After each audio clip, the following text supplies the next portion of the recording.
दोस्तों, मैंने आपको पिछली श्रृंखला के अंदर बताया था कि अगर आपको दर्द से रिलेटेड समस्याएं हैं और आपका इलाज नहीं हो पा रहा है तो क्यों नहीं हो पा रहा है, क्यों आपका दर्द जो है वो प्रोलॉन्ग कर रहा है, बहुत लंबे टाइम से चल रहा है। आज मैं आपको पेट की समस्याओं के बारे में बताऊंगा कि क्यों हमारे पेट की समस्याएं जो हैं वो कभी ठीक नहीं होती या बहुत लंबी चली जाती हैं। पेट के मसले पर अगर हम लोग आम तौर पर देखें तो दो तरीके की समस्याओं से हमें जूझना पड़ता है। ये दो तरीके की समस्याएं भी शुरुआत में ही दो तरीके की होती हैं, बाद में तो सब जाके मिक्स ही हो जाती हैं। तो पहली अवस्था होती है कि जब हमारा खाना हमें पच नहीं रहा, अपच वाली अवस्था, उसमें हमें किसी भी तरीके से अपने खाने के पाचन को बढ़ाने की कोशिश करनी होती है। दूसरी अवस्था होती है जब हमारे खाने के पचने की अवस्था थोड़ा ज़्यादा हो जाए। ऐसे में क्या होता है, पेट में जलन वगैरह होती है या हमारे पेट के एसिड के पास में कुछ पचने के लिए नहीं होता। अब लास्ट में ये दोनों की दोनों चीज़ें सेम भी हो सकती हैं, क्योंकि जब भी थोड़ा सा समय गुजरता है तो हमेशा जिसको पेट में पहले गैस रहती थी उसको बदहजमी होने लग जाती है, और जिसको बदहजमी रहती थी उसको कब्ज होके गैस होनी शुरू हो जाती है। ये दोनों की दोनों अवस्थाएं इतनी आपस में इंटरलिंक्ड हैं, तो इनका एलोपैथी के अकॉर्डिंग ट्रीटमेंट अलग अलग होता है। एलोपैथी में जब भी हम लोग पेट में एसिड या तेजाब की शिकायत करते हैं तो हमें एंटासिड दे दिया जाता है, परंतु जब भी हम लोग हमारे लिवर की हमारे भोजन के ना पचने की शिकायत की जाती है तो उसके लिए भी हम लोग कुछ लाक्षणिक चिकित्सा एलोपैथी में कर देते हैं। परंतु जब आप आयुर्वेद में आते हैं तो आयुर्वेद में ऐसा नहीं है।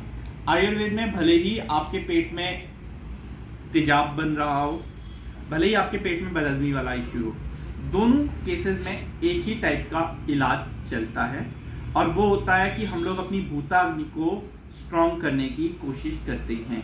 कुछ कुछ ऐसी दवाइयाँ जरूर हैं जो एक चीज़ पे काम करती हैं, परंतु वो वाली जो दवाइयाँ होती हैं जो कि आपकी तेजाब को कम करेंगी, वो भी कभी आपकी भूताग्नि को डिस्टर्ब ज़्यादा नहीं करती, कम से कम एक कुशल वैद्य के द्वारा तो यही सिचुएशन होती है।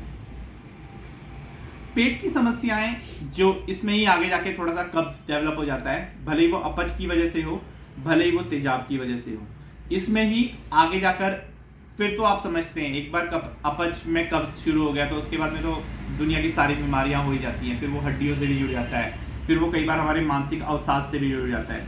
इसके अलावा जो पेट का पार्ट होता है वो खांसी जुकाम से भी रिलेटेड रहता है। तो ये सारी की सारी चीज़ें जो आपस की रहती हैं, इनको आपस में जुड़ा हुआ रहने का लॉजिक यही होता है कि क्योंकि लास्ट में अगर हम लोग मूल कारण देखें तो वो यही है कि हमारा खाना जो है वो पच रहा है या नहीं पच रहा है।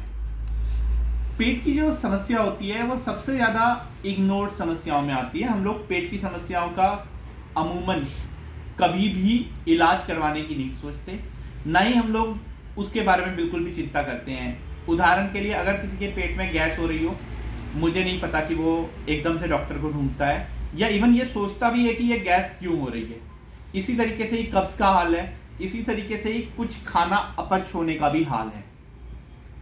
अगर हम लोग पेट के बारे में इस चीज़ पर जाएं कि किस तरीके से हमें पेट का इलाज करना चाहिए, तो उसमें 2 से 3 चीज़ें आती हैं। सबसे पहली चीज़, अगर हमारे पेट में तेजाब हो रहा है तो हमें कोई भी ऐसी चीज़ नहीं खानी चाहिए जो और तेजाब को बनाती है। जितने भी विदाही अन्न होते हैं, इवन कुछ हद तक कुछ खट्टे पदार्थ भी, जितने भी भारी पदार्थ होते हैं, ये सारे के सारे कुछ हद तक हमारे तेजाब को बनाने में हेल्प करते हैं। वैसे भारी पदार्थ तेजाब को पचाने के लिए खाना भी देते हैं, परंतु एक बार जब आपकी गैस्ट्रिक सिचुएशन हो जाती है और आपके पेट की आंतों को जलाना, पेट के साइड कॉर्नर को जलाना शुरू करता है तेजाब, तो उस वक्त केवल और केवल कुछ खाने से ही केवल सांकेतिक लाभ मिलता है, कुछ समय के लिए लाभ मिलता है।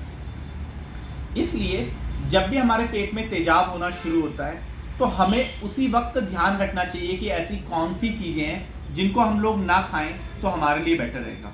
फॉर एग्जाम्पल, किसी भी तरीके के गरम मसाले को एक बार आपके पेट में तेजाब शुरू हो जाए तो उसके बाद में आप लोग ना प्रयोग करें, ये आपके लिए बहुत ज़्यादा हेल्पफुल होगी किसी भी तरीके के। इसके अलावा टमाटर हो गया, लाल मिर्च, वैसे तो मसालों में भी लिया जाता है बट मिर्च का नॉर्मली पौधा भी आता है। इस तरीके की जो भी चीज़ें हैं उनको हम लोग को अवॉइड करना चाहिए। कई लोग को अदरक से प्रॉब्लम होती है, कई लोग को दही से प्रॉब्लम होती है, तो जिस आदमी को जिससे प्रॉब्लम होती है उस चीज़ को उसको अवॉइड करना चाहिए। दही जो है वो बहुत गुरु है, बहुत पचने में मुश्किल है, परंतु उसकी वजह से कई लोगों को तेजाब भी बनता है।